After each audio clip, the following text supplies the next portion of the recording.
Have you ever wondered how tricky it will be to design very ambitious space missions such as large instruments, lunar space stations, or habitats on Mars? My name's Anne-Marlene. I study two things I love, architecture and space technologies. So these are the questions I like to think about. One story illustrates how difficult this is. 1 year after US President Kennedy announced the objective of landing a man on the moon, a mission architecture had still not been chosen. The initial idea was to go to the moon with a very big spaceship. Unfortunately, it would have been too heavy to launch. Eventually, they figured out they needed a completely different concept, which involved separating the spacecraft in lunar orbit into two modules, only one of them descending onto the moon. This cut the mission mass by half. So we need a system to methodically find what the right design strategies are. There's something that could help.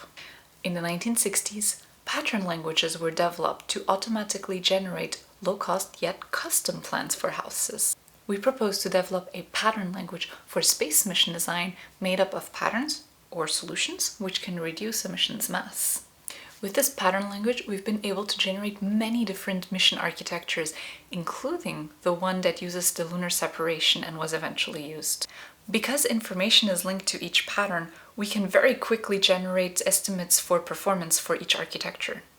We can then easily compare the performance of the generated architectures, and indeed, we find the same conclusion as the Apollo team did in 1962. Composing space missions from these patterns should considerably increase the probability of finding the right design strategies. We're currently developing this into a digital tool which can be applied to a variety of mission objectives.